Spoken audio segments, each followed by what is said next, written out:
Oriento, mis hermanos, a que busquen, ahora nos toca precisamente el capítulo 2 del libro de Gálatas, con exactitud del verso 1 al 10, en los mensajes que hemos ido manifestando acerca del Evangelio y especialmente mirado desde el punto de vista de Gálatas. Gálatas capítulo 2, del 1 al 10.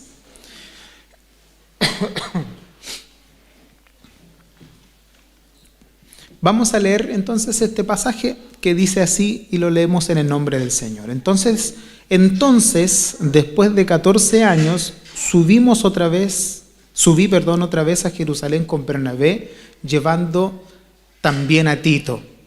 Subí por causa de una revelación y les presenté el evangelio que predico entre los gentiles, pero lo hice en privado a los que tenían alta reputación, para asegurarme de que no corría ni había corrido en vano.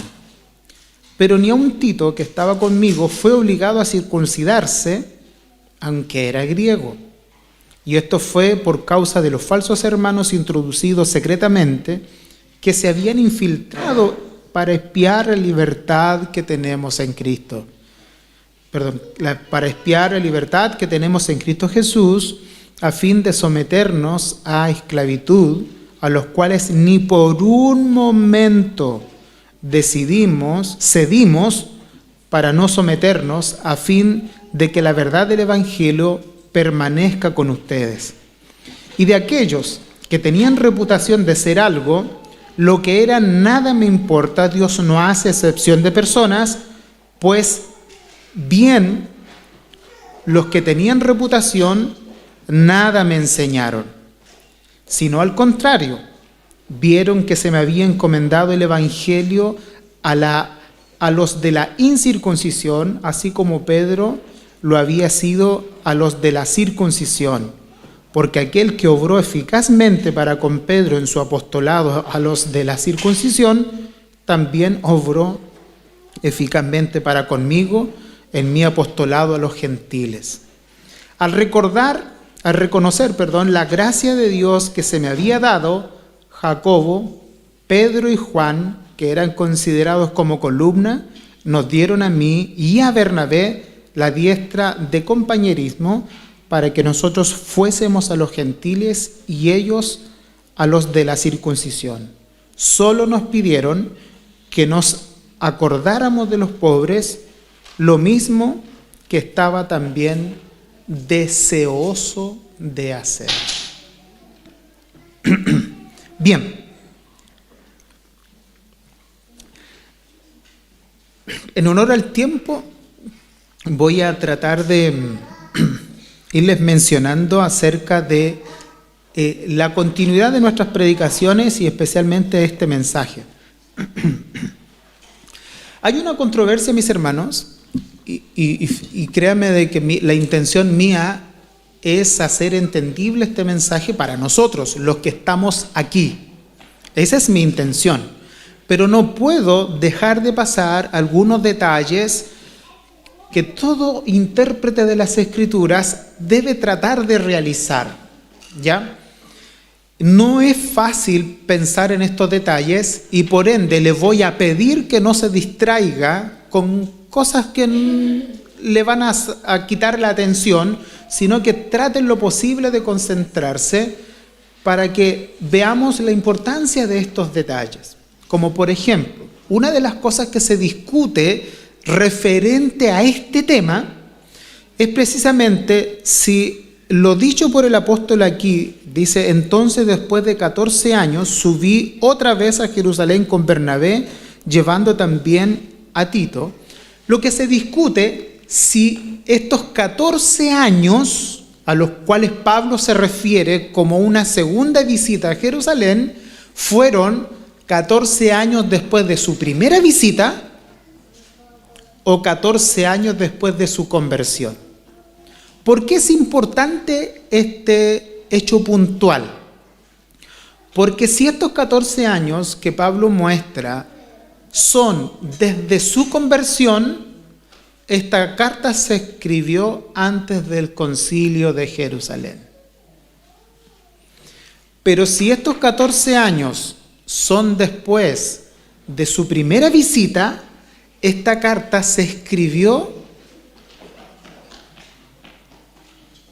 después de ese concilio. Vuelvo a repetir, si se escribió desde su conversión, contando su conversión y 14 años, entonces esta carta se escribió antes del concilio. ¿Dónde está ese concilio? En Hechos capítulo 15. Una vez más les pido, por favor, pongan atención y traten de no distraerse para que tanto ustedes como yo podamos entender esta idea. Vuelvo a repetir. Si Pablo está escribiendo que estos 14 años se escribieron desde su conversión y pasaron 14 años y visitó por segunda vez a Jerusalén, entonces esto es antes de Hechos capítulo 15. Recuerden que en Hechos capítulo 15 se celebró un evento importante debido a una situación que ocurría en una iglesia llamada Antioquía. Pero si esto se escribe después de, Pablo se refiere a estos 14 años, después de su primera visita a Jerusalén, entonces Pablo está escribiendo después de lo que ocurrió en Hechos capítulo 15. ¿Por qué es importante entender eso? Porque en Hechos capítulo 15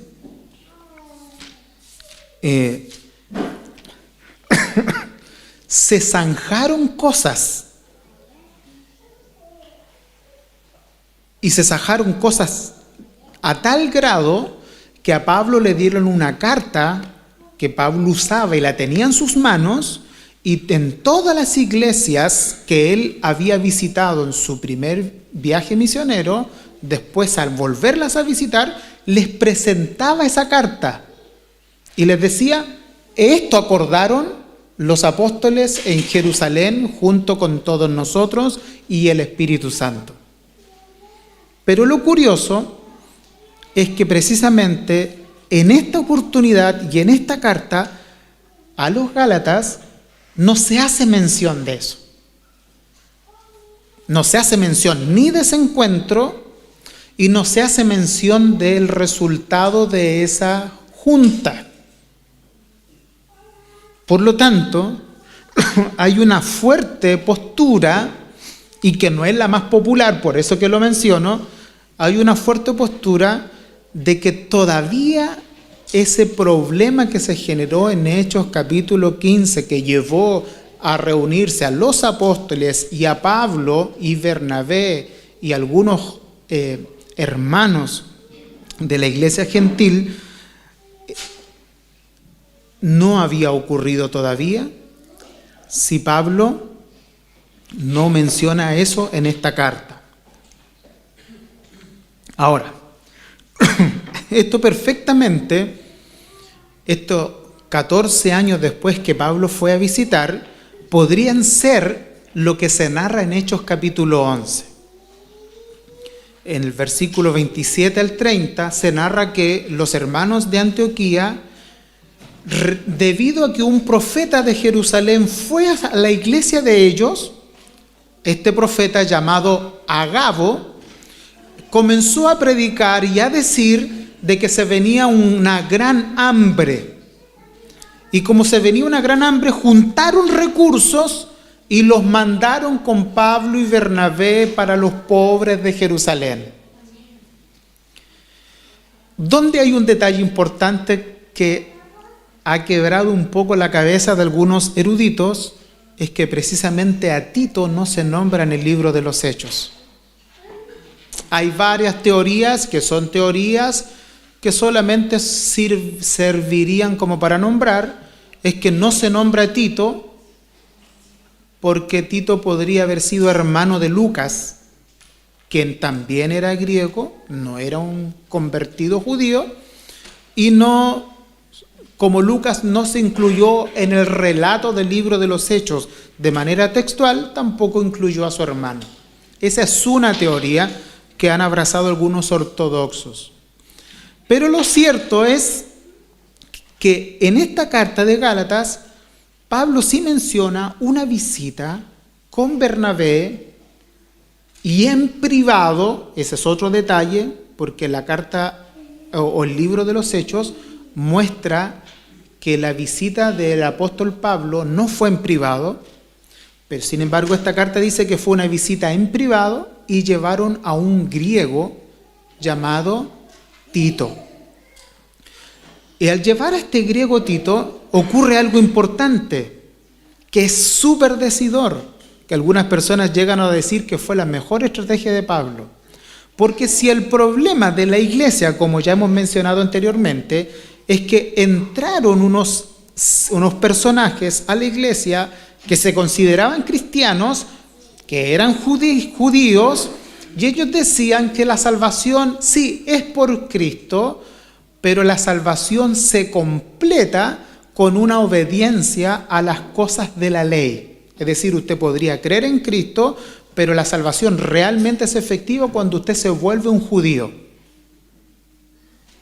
Y eso tenía que ver con observar las leyes alimenticias y la señal de la circuncisión. Entonces, Pablo estratégicamente lleva a un griego y escribe en esta carta que cuando él fue y expuso en privado a los que tenían una cierta reputación, a los que decían que eran los apóstoles de Jerusalén, dice, y yo llevé a Tito, que era griego, y él no fue obligado a circuncidarse. No fue obligado. Entonces, existe la alta posibilidad de que esta visita a 14 años realmente fue en privado. Y la razón por la que Pablo va a Jerusalén en esta visita que se muestra aquí es importante y es donde yo voy a ir centrando este mensaje. Una de las razones es, dice Pablo en el verso 2, que fue por una revelación. Y en esta parte leamos el verso 1 y 2, dice, para que lo entendamos, entonces después 14 años subí otra vez a Jerusalén con Bernabé, llevando también a Tito. Subí por causa de una revelación y les presenté el evangelio que predico entre los gentiles, pero lo hice en privado a los que tenían alta reputación, y escuche esto, para asegurarme de que no corría ni había corrido en vano. Algunos comentaristas, y yo me apego a ese comentario, producto de que creo que es muy idóneo para el texto, dicen que Pablo tuvo dos razones para ir a Jerusalén. Una, es una razón externa, es decir, una revelación de Cristo que le dijo que había que ir, y la otra era una razón interna en el corazón de Pablo, y aunque el texto no menciona la palabra miedo, cuando usted lo lee en otras versiones, las otras versiones sí hablan de que Pablo subió también porque tenía un cierto temor, un cierto miedo. Por lo tanto, estas dos razones son una revelación y por temor de haber trabajado en vano. Dice la versión NTV en el capítulo 2, versículo 2 del libro de Gálatas. Fui a Jerusalén porque Dios me reveló que debía hacerlo. Durante mi tiempo allí me reuní en privado con los que eran reconocidos como dirigentes de la iglesia y les presenté el mensaje que predico a los gentiles. Quería asegurarme de que estaban de acuerdo porque temía que todos mis esfuerzos hubieran sido inútiles y que estaba corriendo la carrera en vano. La versión NTV dice que Pablo sentía un temor. Ahora, analicemos un poco esa idea. subió por una revelación, es decir, porque Dios le reveló que era necesario que él enfrentara esta situación, y esto nos hace pensar lo importante que es que los problemas no se pueden dejar debajo de una alfombra, y que esa es la típica situación de las cosas que ocurren en nuestras iglesias tradicionales. Todos los problemas los tomamos y los barremos debajo de la alfombra y después nos hacemos todos los tontos. Y digo en buen sentido usando una palabra bíblica. ¿Saben? Y ese es un tremendo problema. Sin embargo, Pablo, en vez de tomar esto y cerrar la boca, porque esto le podría haber afectado a él como persona, él va y enfrenta este problema. Y enfrenta este problema porque descubre que lo que está en juego no es simple, hermano. No es simple. No solamente tiene que ver con lo que está en juego su reputación, sino que lo que está en juego es la iglesia y el evangelio.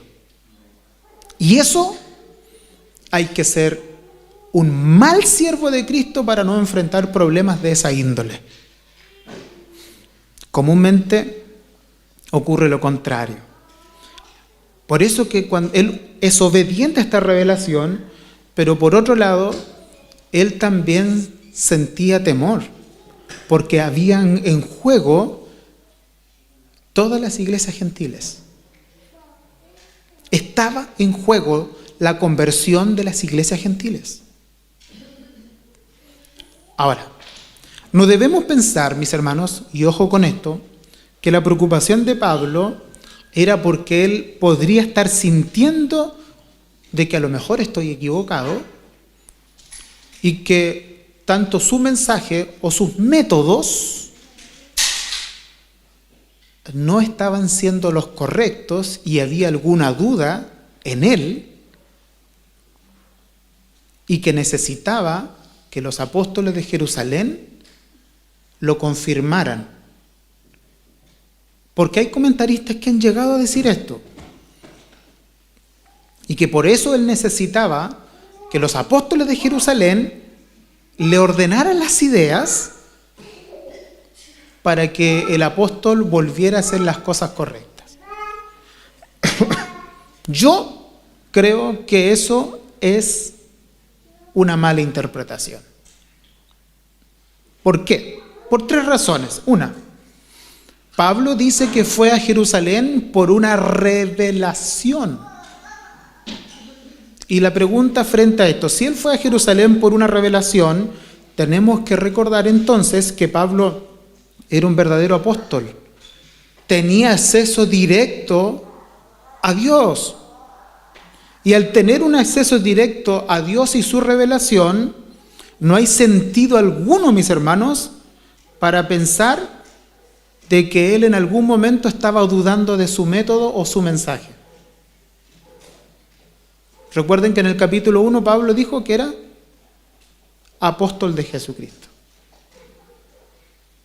2.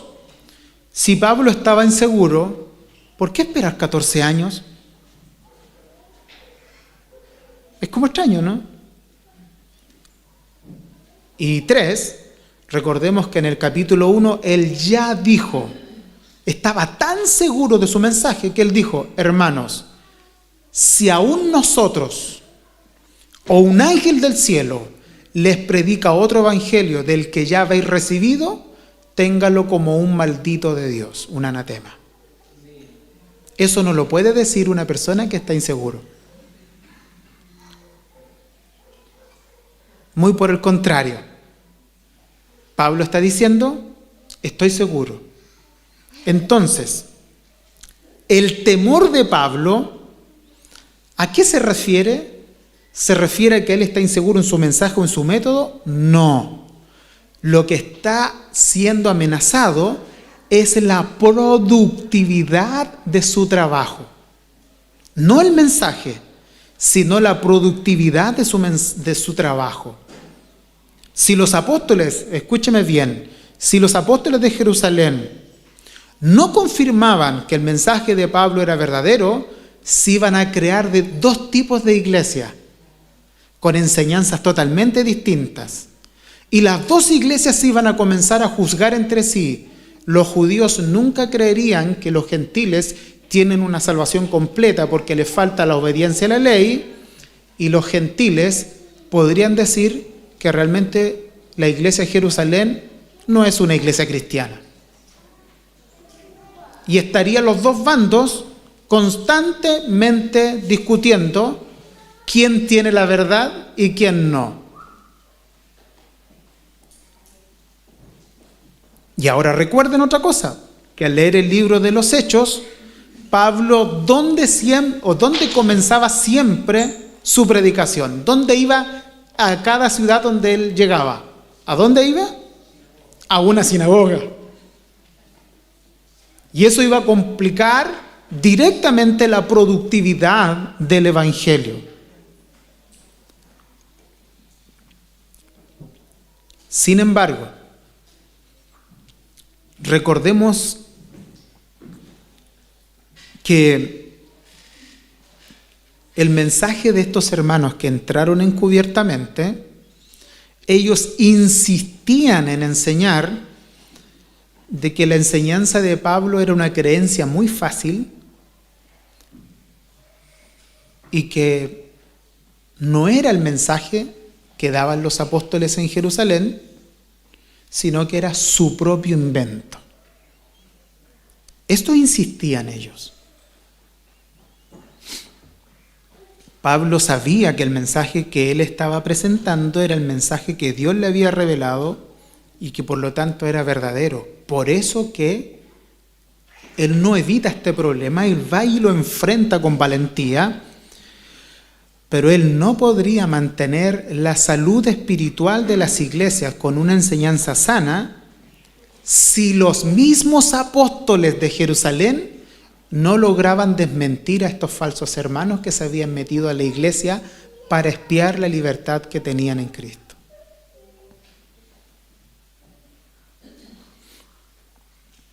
Como dice el verso 2, la verdadera razón del temor de Pablo era que su trabajo no fuera en vano. Ese era el verdadero temor. Él temía que su ministerio fuera una especie de así como de reprimido o fuera relativamente infructuoso frente a las demás iglesias gentiles. Por eso que Pablo viajó a Jerusalén en obediencia a esta revelación y por defender la verdad y la productividad del evangelio. Y lo cierto es que va hasta ese lugar porque a los apóstoles de Jerusalén les tocaba una situación importante. A ellos les tocaba desenmascarar a estos falsos hermanos. Y el temor de Pablo también podría haber sido este. ¿Y qué pasa si los apóstoles de Jerusalén no hacen nada contra estos falsos hermanos? ¿Por qué menciono esto? Y no es descabellado lo que estoy mencionando. Porque la iglesia de Jerusalén, que principalmente era judía, estaba compuesta, mis hermanos, por mucha gente practicante del judaísmo de manera seria. Mire, Hechos capítulo 6, verso 7, por favor. Hechos 6, verso 7. Mire quiénes componían la iglesia de Jerusalén. Dice: y la palabra del Señor crecía y el número de los discípulos se multiplicaba y en gran manera en Jerusalén. Y muchos de los sacerdotes obedecían a la fe. Es decir, la gente que se estaba convirtiendo en Jerusalén era gente que venía de los ritos. Era gente que practicaba los cultos. Era gente que tenía costumbres judías. Y mire, en mi apreciación es que lo más probable es que este capítulo 2 no tiene una estrecha relación o una profunda relación con Hechos 15. Pero Hechos 15 nos menciona que dentro de la congregación de la iglesia en Jerusalén habían religiosos judíos de la secta de los fariseos que se llamaban hermanos en la congregación. Busquemos Hechos 15, por favor, chicos, y leamos del verso 1, desde el verso 1 al 5. Y ponga atención para que vea qué tipo de personas eran los que se congregaban ahí. Y dice: algunos que llegaron de Judea enseñaban a los hermanos que si no se circuncidan conforme al rito de Moisés, no pueden ser salvos. Es decir, ellos no negaban que Cristo no era la razón fundamental de la salvación, sino que se necesitaba a Cristo y algo más. ¿Se entiende? No solo Cristo solo, sino que Cristo y algo más. Ya. Como Pablo y Bernabé tuvieron una gran disensión y batalla entre ellos, fíjese que no fue en privado, esto fue en público, los hermanos determinaron que Pablo y Bernabé y algunos otros de ellos subieran a Jerusalén a los apóstoles y a los ancianos para tratar esta cuestión. Verso 3. Así que, siendo enviados por las iglesias, pasaron por Fenicia, Samaria, relatando detalladamente la conversión de los gentiles y causaban gran gozo a todos los hermanos. Verso 4. Cuando llegaron a Jerusalén, fueron recibidos por la iglesia, los apóstoles y los ancianos, e informaron todo lo que Dios había hecho entre ellos. Y miren quiénes eran parte de la congregación. Pero algunos de la secta de los fariseos que habían creído se levantaron diciendo: es necesario circuncidarlos y mandarles a que guarden la ley de Moisés. ¿Dónde estaba esta gente? Dentro de la congregación. Por lo tanto, podríamos pensar que el temor de Pablo es válido. ¿Qué pasa si los apóstoles deciden no intervenir en este asunto porque la iglesia se les puede quebrar? Porque hay dentro de esta iglesia hay personas que practican el judaísmo diciendo de que se han convertido.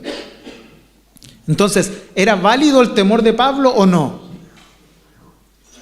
Era válido. Porque si los hermanos de Jerusalén no eran, o los apóstoles no eran fieles al mensaje del Señor, causando el quiebre que era necesario, todo el trabajo de Pablo podría volverse infructuoso.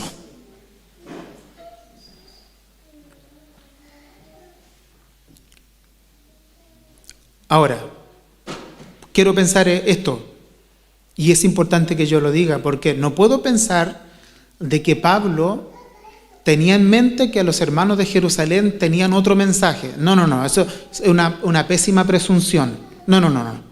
Sino que el temor de Pablo no era en que ellos tenían otro mensaje, porque el mensaje era el mismo, y nosotros lo vemos en el libro de los Hechos, que ellos predicaron el mismo mensaje de Pablo. Pero el temor de Pablo podría estar basado en que los hermanos no fueran fieles en enfrentar a estos falsos hermanos. Porque recuerden que según el libro de los Hechos, estos falsos hermanos entraron a la iglesia gentiles diciendo que eran enviados desde Jerusalén. Entonces, ¿qué correspondía ahora? Que los apóstoles dijeran: no los enviamos. No estamos de acuerdo y nosotros no lo respaldamos. Para que una persona actúe de esa manera, ¿sabe que se necesita? Una fuerte convicción de lo que realmente cree y que su mensaje es la verdad y que eso no se negocia. Por otro lado, no se olviden que si la iglesia se está componiendo por algunos fariseos de la secta de los fariseos, Pablo era fariseo. Y recuerden el comportamiento de Pablo contra la iglesia. Los fariseos, por lo menos en la Biblia, lo encontramos en el tiempo de la iglesia, en el libro de los Hechos, que son gente violenta. Son tenaces, son gente violenta. Y se podría haber pensado que los apóstoles, ante un gran escándalo, podrían decir, tomemos este problemita, metámoslos debajo de la alfombra y no generemos un problema aquí en la congregación. Eso hubiese causado un tremendo daño a la iglesia. Sin embargo, nosotros, según lo que Pablo nos relata en este pasaje, vemos que los apóstoles reaccionaron. Y ahí está la estrategia, y la estrategia maravillosa del Espíritu Santo. Pablo lleva a un gentil llamado Tito y también a un judío muy respetado llamado Bernabé. De Tito sabemos por las cartas de Pablo quién era. Un cristiano gentil griego con muy buenas características como un buen cristiano, pero no circuncidado. Porque cuando él se convierte al cristianismo, no guarda los ritos de Moisés. Por otro lado, llevamos a Bernabé, quien era un natural de Chipre, era un judío reconocido por la iglesia de Jerusalén, y su sobrenombre, porque su verdadero nombre se dice que es José, Bernabé significa hijo de consolación, era un hombre que conservaba constantemente la unidad de la iglesia. Y Pablo, al llevar a esto, dijo, aquí se va a comprobar vivencialmente cuál es el comportamiento de los apóstoles y de la iglesia. Si a Tito lo obligan a circuncidarse, vamos a caer en un tremendo problema. Sin embargo, Pablo dice, ¿cuál fue la reacción de los apóstoles? Llevando con nosotros a Tito, y él, aún siendo griego y todo, no fue obligado a circuncidarse. Y muy por el contrario, como vieron que a mí se me encomendó la predicación del Evangelio, como a Pedro la predicación del Evangelio a los judíos y a mí a los gentiles, los que tenían alta reputación en la iglesia, que era Pedro, Santiago y Juan, nos dieron la diestra en señal de compañerismo. Eso quiere decir compromiso. Es un común de acuerdo. Estamos contigo. Eso quiere decir la diestra en señal de compañerismo. Con eso deja por el suelo cualquier especulación de que el mensaje de Pablo no era un mensaje fiel como el que tenían las iglesias de Jerusalén. Esa idea queda totalmente en el suelo. Y en ese sentido, ¿sabe? Damos gracias al Señor, porque les voy a decir esto, mis hermanos. Damos gracias al Señor, porque aunque hoy día estamos cómodos y no sufrimos con respecto al judaísmo, pero esa batalla que dio Pablo y que dieron los apóstoles hacen que podamos estar tranquilos que el mensaje que nosotros tenemos es un mensaje revelado directamente por Cristo a través del apóstol Pablo. No solamente estaba en juego la iglesia de Jerusalén o la iglesia de Antioquía, también estaba en juego todos nosotros. Les voy a hacer una recomendación, un paréntesis, en mi primer paréntesis. Hay como una especie de amor por todo aquel que se denomina judío mesiánico, y parece que él tuviera una revelación especial que ustedes no pueden tener. Mi hermano, tome esa idea y olvídese de eso. ¿Por qué usted cree que Pablo pone esta expresión? Dios no hace excepción de personas. ¿Por qué cree que la pone en el texto? Porque gracias a Dios, nosotros, la iglesia, somos el pueblo de Dios. Somos el pueblo de Dios. Y la iglesia está compuesta de judíos y gentiles. donde ahora, y lo vamos a ver en algunas prédicas más adelante, donde ahora en Cristo Jesús no hay esclavo ni libre, no hay varón ni mujer, todos somos hechos unos en Cristo. Por lo tanto, no hay nada de especial en que alguien haya nacido en Israel. No hay nada de especial.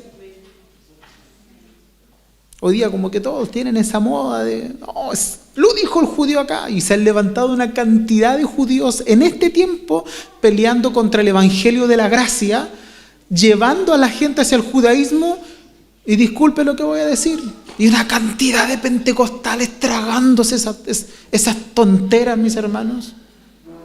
No tienen nada de especial. Volver a la ley es volver a las sombras. Porque todo lo que la ley expresaba se cumplió directamente en Cristo. Y una vez que aparece lo real, ¿qué sentido tiene que las sombras vuelvan a aparecer? No tiene sentido. Muy por el contrario. Ahora que lo real está frente a nosotros, es lo real, no las sombras las que debemos seguir. Miren, mis hermanos.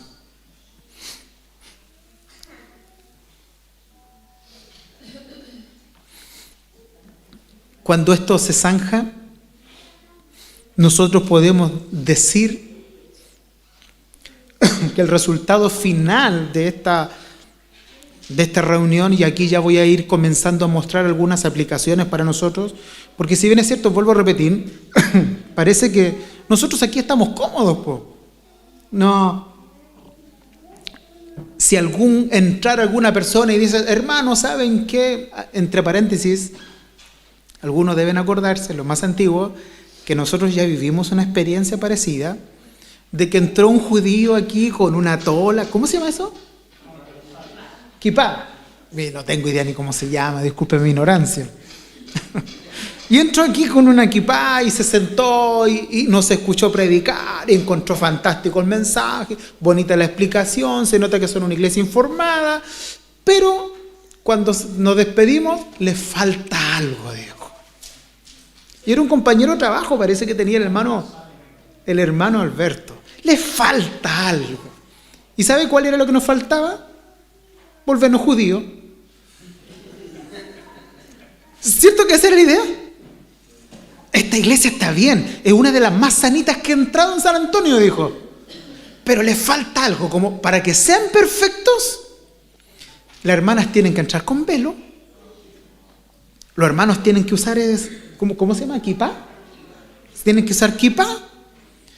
A mí no me hubiese gustado circuncidarme. No, yo paso ahí. Pero ¿sabe qué? No hubo que hacer ni escándalo. Hubo solo que decirle, discúlpeme, usted no es mi hermano. No somos hermanos. Usted tiene otra religión. Y esa religión no es cristiana. Porque el hecho que reconozca algunas cosas del cristianismo no significa que sea cristiana. Así que está equivocado, no es este el lugar que anda buscando. Suficiente. No se generó ningún alarde, nunca más lo vimos. Y no se generó ningún alarde. En esta reunión, mis hermanos, damos gracias a Dios porque ¿sabe lo que se conservó? La libertad que tiene la fe cristiana. La libertad. Nosotros disfrutamos de libertad en Cristo. Y esa libertad no se negocia.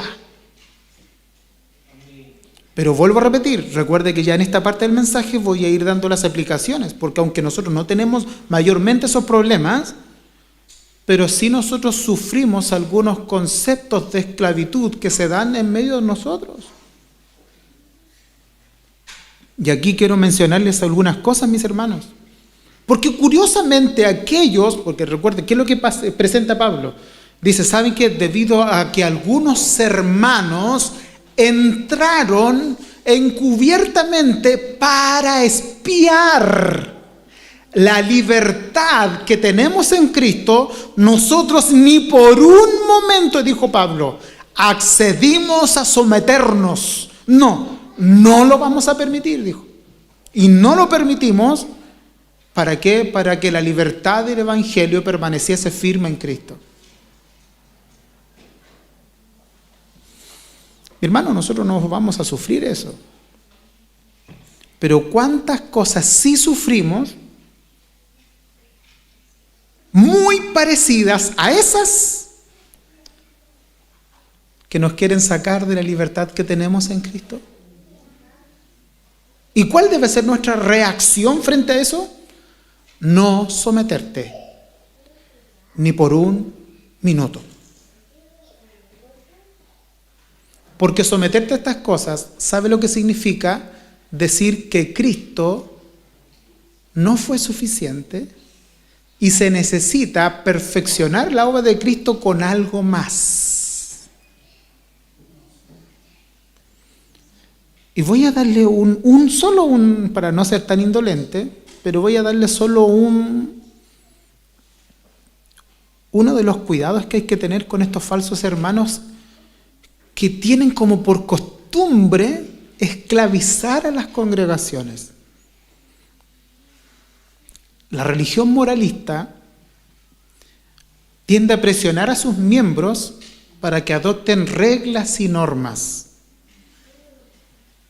Y muy frecuentemente lo hacen siempre con cosas externas, reglas que ellos ponen, y ellos ponen las medidas. Como por ejemplo, el vestido. A mí me da pena tener que decir estas cosas porque son tan burdas que digo que andar peleando todavía por esa lecera.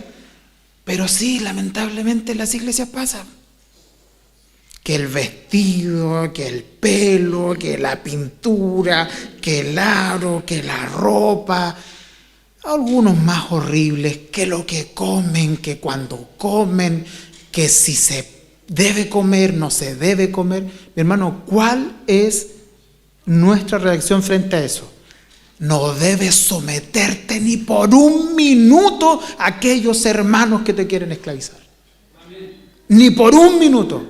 Porque curiosamente, si fuera de poner las reglas, bueno, mídete con las reglas que da la Escritura, como por ejemplo, no mentir, no adulterar, no fornicar, no tener dioses falsos, no codiciar, pero esas reglas comúnmente no les interesa.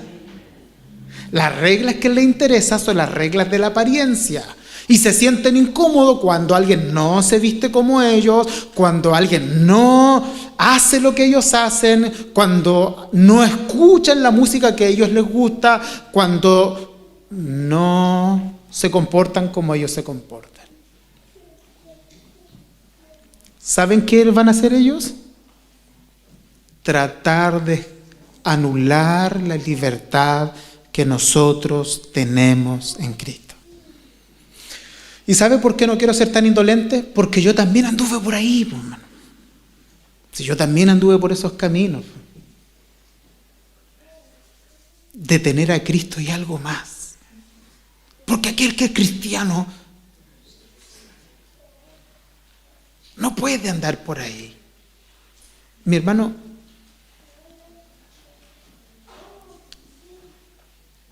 de verdad es que cuando uno comienza a crecer dice, ¿tengo yo el derecho y tengo yo la autoridad para decir quién es cristiano y quién no lo es realmente?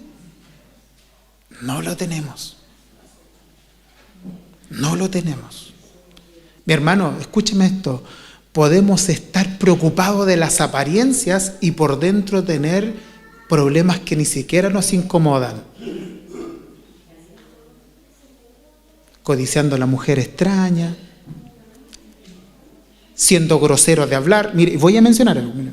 Y fíjese lo que le voy a decir. Las cosas que le voy a mencionar son cosas que se nombran en la lista, en listas que presenta el Nuevo Testamento, que son causales en que la ira de Dios se revela del cielo.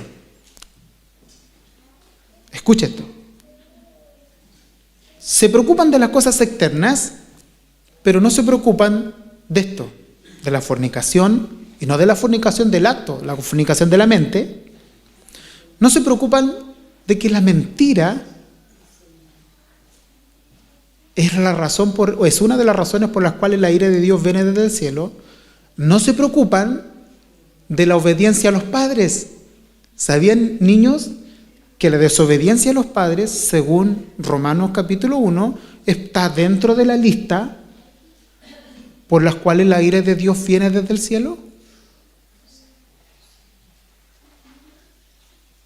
El chisme. Esta parte está dentro de la lista.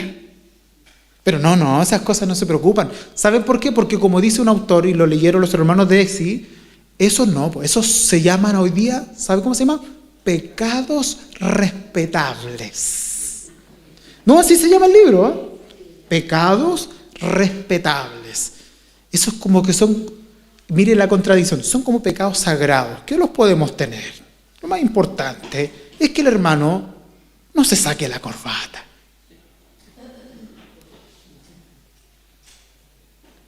Y si a mí me incomoda más si el hermano se saca la corbata, pero no me incomoda más cuando yo estoy a solas, sentado en un computador, viendo lo que no debo, tengo un tremendo problema. Tengo un tremendo problema. Si a mí no me incomoda el hecho de que no estoy viviendo para la gloria del Señor, tengo un tremendo problema. No estoy diciendo que no eres cristiano, pero puede ocurrir de que todavía, como no estás experimentando libertad, estés mostrando o evidenciando de que todavía no eres libre. ¿Cuál debe ser la reacción de la iglesia? No acceder, ni por un momento. Mi hermano, aunque no nos guste, tenemos que pelear contra estas cosas. Tenemos que pelear. No podemos decir, no lo vi. No, mi hermano.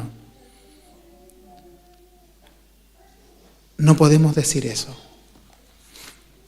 Va a ser parte de las próximas predicaciones, pero mira lo que dice, te lo voy a leer, no te lo voy a exhortar. Mira lo que dice el capítulo 5. Para libertad, dice, para libertad fue que Cristo nos hizo libres. Por tanto, permaneced firmes y no se sometan otra vez al yugo de esclavitud.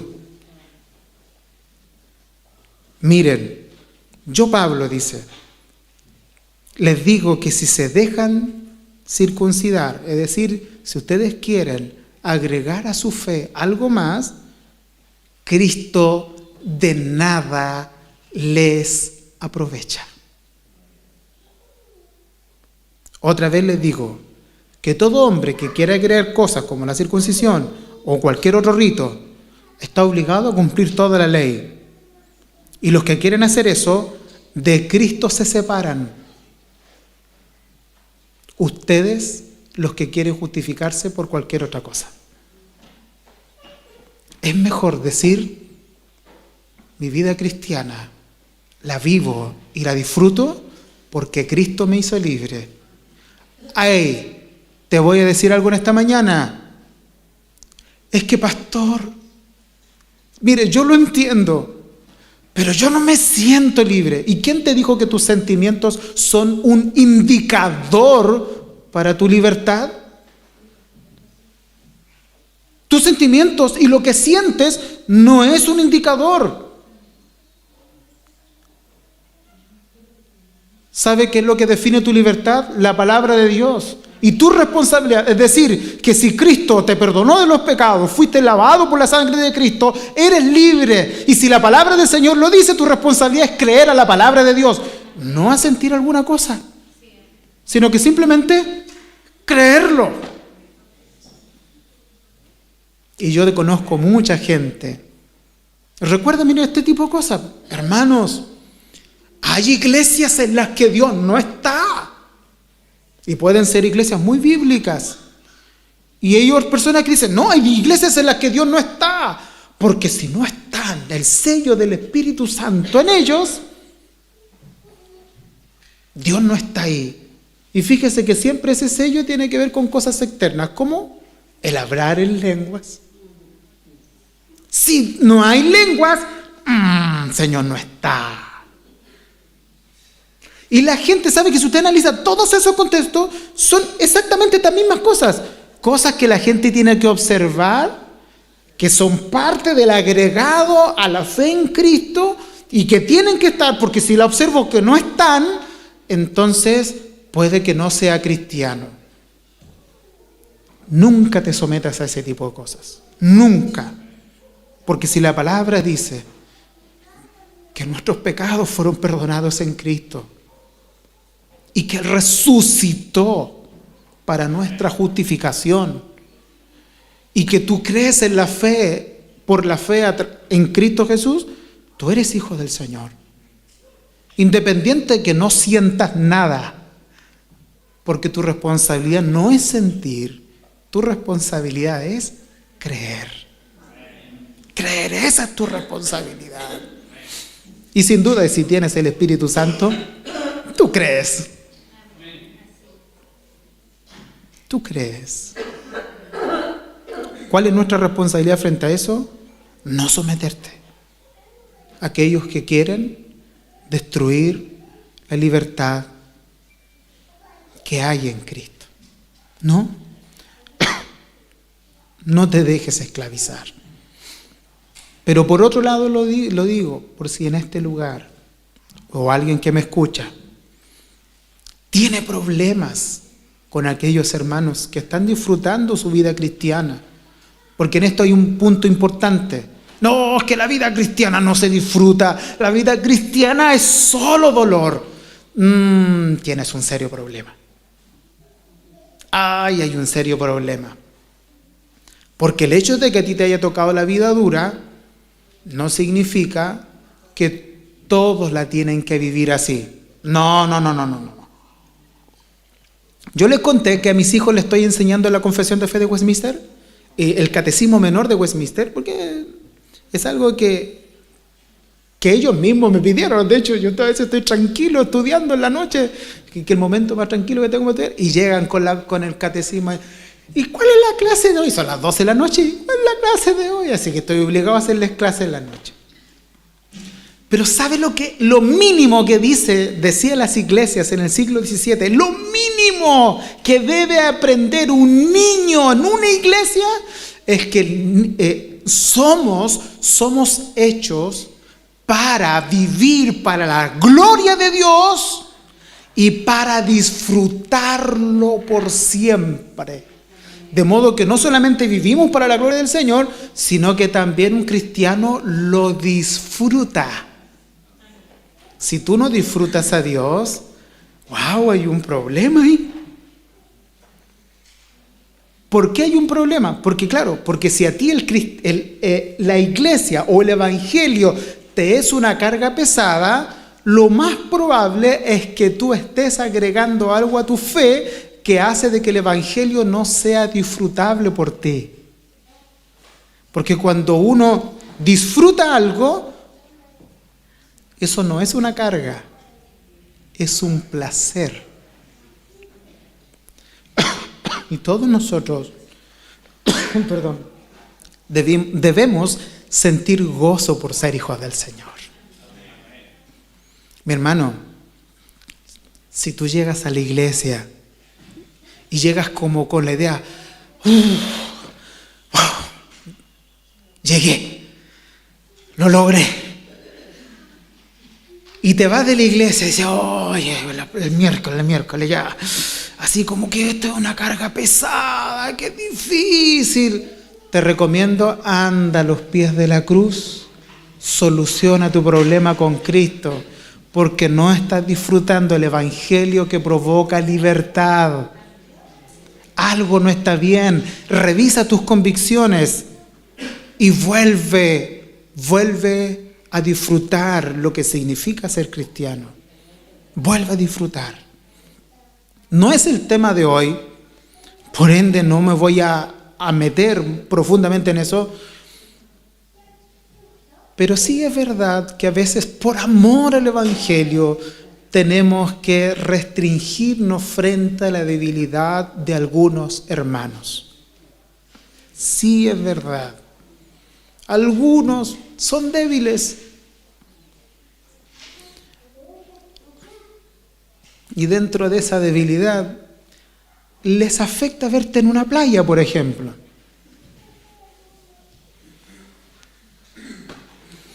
¡Qué pena! ¡Qué pena! Les afecta, ejemplo, no sé, ver que por una comida te tomaste una copa de vino. ¡Oh, Santo Padre! Hasta se persinan. ¡Uf! ¿Cómo que es? Mi hermano, es triste, pero hay gente que se dice ser cristiana y ni siquiera conoce las bases de una fe cristiana que descansa en Cristo. Y a veces por ese tipo de debilidad tenemos que soportar algunas cosas. Pero lo que no tienes que hacer es que tu vida te la dirija un hermano débil. No. Porque si no vas a aguantar toda la vida que el hermano débil dirija todo lo que haces. No. No puede ser así. Y el hermano débil se tiene que acostumbrar que si para él esto es un problema, que puede pasar que alguien esté saliendo del alcohol y llegue al Señor y el Señor transforme su vida y él haya tenido una mala experiencia con el alcohol. Claro, si yo lo invito a mi casa y lo invito a comer un asadito, yo no lo voy a hacer. ¿Por qué? Porque voy a cuidar la situación con el hermano débil. Pero si alguien de ustedes va a mi casa y ve una copa de vino en mi mesa y me viene a decir, pastor, eso no se debe hacer, somos cristianos, discúlpeme, el manotazo santo le va a llegar inmediatamente. No se la voy a dejar pasar, porque usted no puede juzgar mi libertad que tengo en Cristo. Porque en la Biblia esas cosas no se condenan. Lo que se condena es la embriaguez. Eso se condena. Y de hecho le voy a contar algo, entre paréntesis. Yo no lo hago, pero yo cuando descubrieron mi problema de hipercolesterolemia, adivina qué me recetaron. Y todos los días. Yo gracias al Señor, no lo hago con frecuencia, pero sí hay momentos en que tengo que realizarlo. Si alguien viene y me quiere condenar por ver algo así, eso yo no lo voy a tolerar y usted tampoco lo debe tolerar. A usted no lo pueden condenar en algo que Dios ya lo hizo libre. No se deje condenar. No se deje condenar. Tampoco se deje condenar por su vestimenta. Tampoco se deje condenar por su pelo.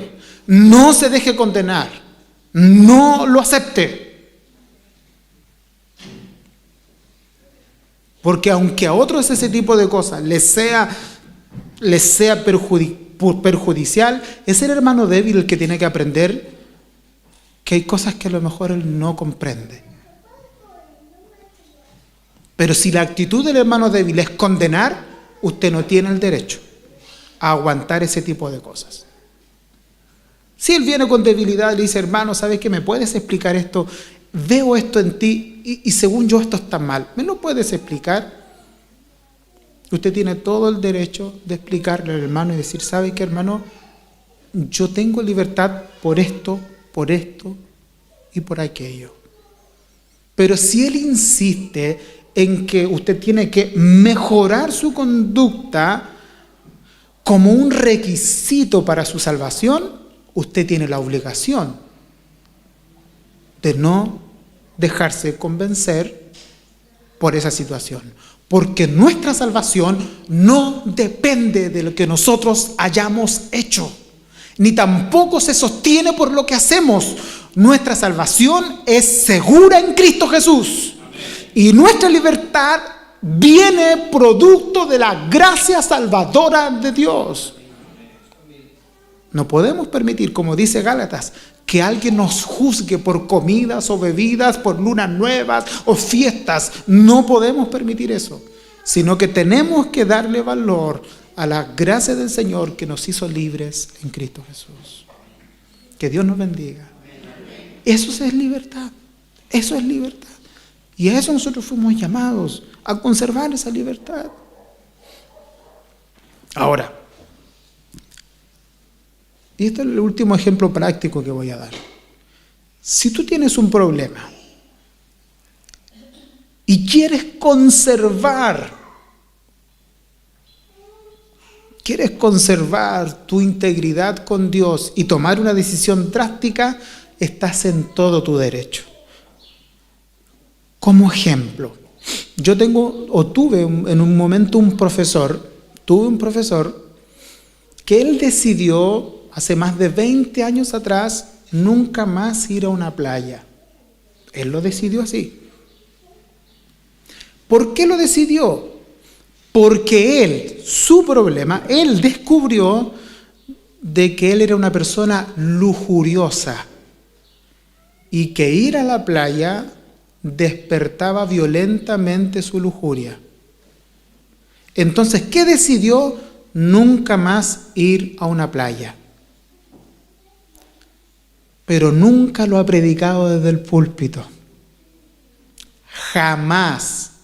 Porque ese es su problema.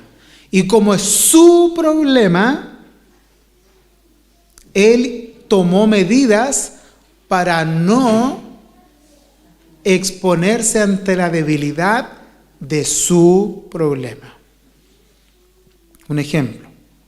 A mí, hace muchos años atrás, una persona se acercó, oficial de una iglesia, y me dijo: pastor, necesito que usted me ayude. Estaba yo dando un tema en Parral y esta persona se acercó y me dijo: pastor, yo tengo un serio problema con la pornografía. Por favor, ayúdeme. Y era un oficial de una iglesia. Y yo vengo y le digo a mi hermano, porque con ese problema, ¿quiere decir que no es cristiano? No. ¿Alguien puede estar luchando con eso? U otra persona puede estar luchando con la mentira. Algunos son mitómanos. No pueden evitar ser mentirosos e inventar cosas. ¿Y necesitan luchar contra eso? Por supuesto que necesitan luchar contra eso. Y tienen que ir a la cruz. Y esta persona yo le digo: mire, mi hermano, yo le recomiendo que frente a este problema usted tome medidas drásticas, porque este problema no se va a solucionar orando. No se va a solucionar. Y lo más probable es que esta va a ser su lucha de toda la vida. Y usted, ¿cuánto tiempo ha orado por esto? Mire, llevo, así textualmente, y estoy delante del Señor y lo que le voy a decir, llevo años orando. Soy hasta guía de un local. Usted no sabe cómo me siento la noche anterior haber visto pornografía y al otro día saber que tengo que ir a predicar. No quiero ir, pastor. Me siento podrido, me siento el más indigno. Yo le dije: ¿y usted ha orado por eso? ¿Y sabe que de verdad? Me dijo: tóqueme las rodillas. Yo no sé si el hombre era, qué cosa, o trabajaba con sus rodillas, pero parecían piedras. Y él me dice: he orado tanto por esto y no se ha ido. Sí, lo que pasa es que esto no se va con oración, mi hermano. Discúlpeme lo que le voy a decir. Sí, claro que tiene que tener una oración recurrente. Pero la palabra del Señor nos enseña que ante estos pecados, lo que nosotros tenemos que hacer es arrancar, huir. Entonces le recomiendo, es que es bien simple. Hágase un compromiso. nunca se quede en la casa después de cierto horario solo frente a un televisor o un computador. Y aunque no tenga sueño, vaya a acostarse con su esposa, vaya a dormir o dedíquese a jugar con sus hijos. Pero no se quede frente a un televisor. No juegue haciéndose el espiritual diciendo, a ver, voy a ver cuánto he avanzado. Se va a caer y le va a doler. Y todo lo que avanzó se va a ir al suelo. Porque frente a esos pecados, ¿sabe lo que hay que hacer? Todo lo que tienen que ver con pecados de lujuria, con pecados de ese tipo de índole, la Biblia nos enseña que la forma de enfrentarlos es huyendo, arrancándose. Así que lo que usted tiene que hacer, mi hermano, es hacer un compromiso con el Señor. Y hay ciertos horarios en que usted no puede estar despierto.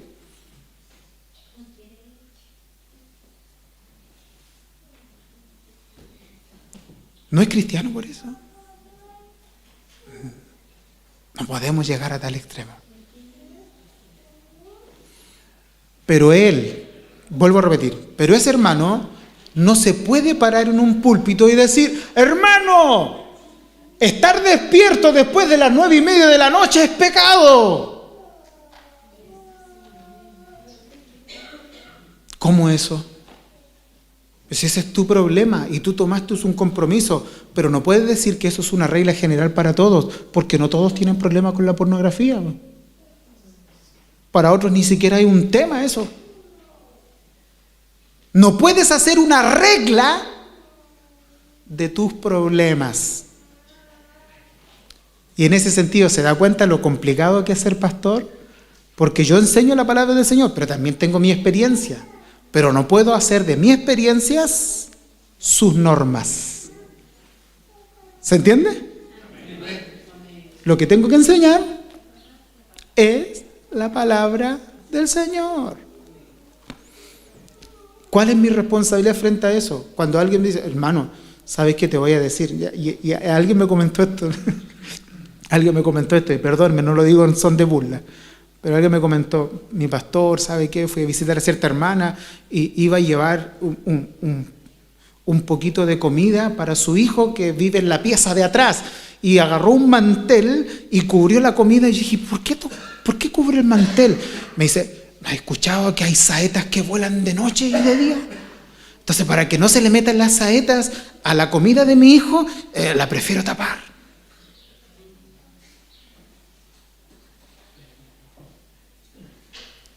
Ya, ok. ¿Sabe cuál es el problema? Es que después se enseña que los hermanos que no hacen eso pecan. O no son cristianos. Ese tipo de cosas.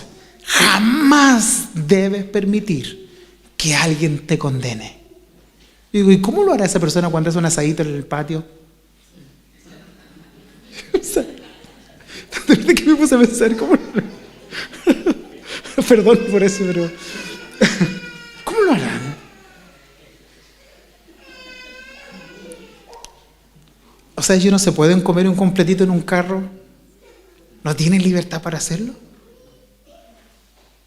¿No podrían ir a la playa a un picnic a disfrutar con sus hijos? Bueno, no sé. Pero decir que eso es regla para todos, alguien entró encubiertamente y quiere espiar la libertad que tienes en Cristo. ¿Cuál es tu responsabilidad? No someterte, ni por un minuto. Muy por el contrario. Todos tenemos nuestros problemas. Muchachos, ustedes del coro tienen los suyos. Yo también tengo los míos. Usted tiene los suyos. ¿No? Eso es más seguro que usted tenga los suyos. Y tenemos que aprender a trabajar con nuestros problemas y con nuestras debilidades y con nuestros pecados. Bien. Pero no podemos enseñar más de lo que está escrito. El hecho de que tú tengas un problema no es una regla para todos. No puedes violentar la libertad de tu hermano. Así que si los veo en la playa, me alegro. Me alegro. Y si usted no va a la playa porque tiene un problema y tomó una decisión, Me alegro por tu compromiso en tu madurez. Me alegro. Dios te bendiga y te dé fuerza. Me alegro por tu compromiso serio por el Evangelio. Pero no condenes a otro cuando no hace lo mismo que tú. No lo hagas. ¿Sabe por qué? Porque esta iglesia debe entender, y esta es la conclusión final, que nuestra libertad fue ganada por Cristo Jesús en la cruz del Calvario.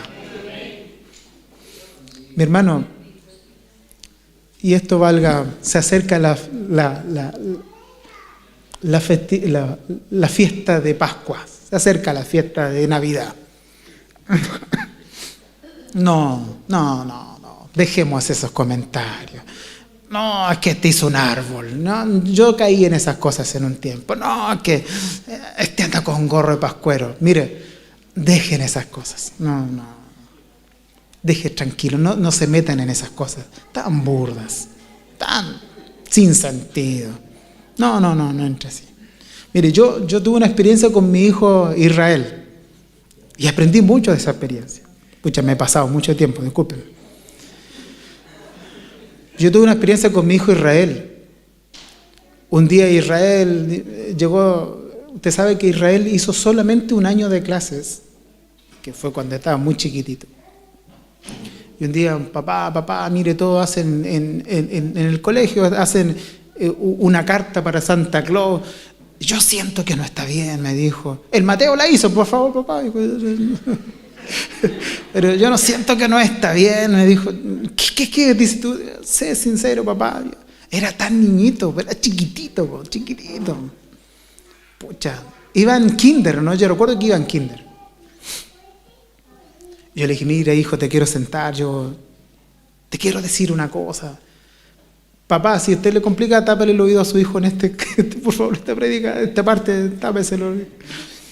¿Sabes qué? Le dije, pide los regalos al Señor y pídeselo de esta manera. Dile, Señor, yo creo en ti. Si bien es cierto, nunca te voy a ver, mientras esté de este lado de la vida, no te voy a ver, pero yo sé que tú eres el que sostiene a mi papá. Dale dinero a mi padre para que él me compre el regalo que quiero. Y a pesar de que no te veo, yo quiero creer en ti. Y pídeselo así. Entonces, él se fue por el otro lado y me dice, o sea que el viejo no existe, me dijo. Se fue por ese lado. Es un engañador, me dijo. Usted sabe, usted conoce a mi hijo Israel lo profundo que es. Así que un día vamos al supermercado. Israel está en cada pasillo del supermercado, había uno de cartón del porte mío. Y de repente veo que está agrupado un tremendo choclón de gente porque había un espectáculo de un niño que gritaba. Y adivine quién era. Era el Israel, pues le decía, aquí estáis, pues, tú que engañáis a la gente. ¿Quién te cree? Me dio una vergüenza, mi hermano. Así que me metí entre medio, saqué a mi hijo y me lo llevé para otro lado. Dije, ya hijo, por favor, tranquilízate, esas cosas las vamos a conversar en casa. Avanzo un pasillo y se encuentra con otro. Y aquí estáis de nuevo, me dijo. Sí. Ese no es el problema. ¿Sabe cuál es el problema? Es que después andábamos, porque nosotros vivíamos en 30 de marzo. Veníamos a la iglesia, íbamos a 30 de marzo, y en todas las casas donde veía luces, mi hijo decía, tan engañados. ¿Sabe lo horrible? Que un día pasó por fuera de la casa de un pastor. Aquí está mi esposa lo que estoy diciendo, de verdad. Y un día pasó por la casa de un pastor y me suplicaba, baja del auto, sálvalo, está perdido este hombre. De verdad, aquí está. Y tuve que enseñarle a mi hijo parte de lo que le estoy enseñando a usted ahora. Fíjese hasta dónde podemos caer y cómo podemos esclavizar hasta las mentes de nuestros hijos. ¿Cuál es nuestra reacción? Mi hermano, nuestra reacción siempre no hacer de nuestra iglesia un centro de legalistas. No. ni tampoco andar condenando la libertad de otros. No corresponde. A libertad fuimos llamados. El único consejo que da el apóstol: no uséis la libertad como ocasión para la carne. Amén. Frente a eso damos gracias a Dios. Yo cuando leía esto doy gracias a Dios. ¡Qué valentía tuvo Pablo en enfrentar estas cosas! Y hoy día yo puedo disfrutar la libertad que tengo en Cristo. También debo hacerlo por amor a mis hermanos. También debo hacerlo. Y no dejar que otros los vengan a condenar a ustedes. Sí, es verdad, por ser predicadores de la gracia, muchos dicen que esta iglesia es una iglesia libertina. No nos conocen. Pero no importa, porque nosotros sabemos que no estamos promoviendo el pecado. Nosotros estamos promoviendo de que la gloria, la honra y la alabanza la merece solo Cristo. Amén. Y que es su libertad la que nosotros hoy disfrutamos. Póngase en pie y oramos al Señor. Padre Celestial, de verdad es que tenemos que darte muchas gracias. Gracias porque lo que nosotros observamos en Pablo es esto: les diste denuedo, les diste valentía para enfrentar, Señor, aquellas batallas que serían de vital importancia para que la iglesia de hoy disfrute la libertad que tiene en Cristo. Señor, pedimos que en nosotros haya el mismo sentir, que podamos, Señor, ser una especie de guardianes de la libertad. Que no nos cansemos de decir que la libertad que el hombre tiene no es el resultado de sus obras y no es el resultado de sus méritos. La libertad que realmente el hombre tiene es, y la que disfruta, es la libertad que Cristo ganó en la cruz del Calvario. No somos nosotros los que debemos someter a esclavitud a aquellos que ya han sido libres por Cristo. Muy por el contrario, te damos gracias porque, como dijo Pablo a los romanos, ¿quién es el que condenará? Cristo es el que murió, y el que más aún, el que resucitó, y el que está a la diestra de Dios, y el que intercede por todos nosotros. Por lo tanto, esa libertad debemos disfrutarla. Y queremos, Señor, nunca ser promotores de esclavitud, sino que queremos promover la libertad que Cristo ganó en la cruz para nosotros. Danos gracias y danos de nuevo para ser defensores de esa libertad. A ti el honor, la gloria y la alabanza. Amén.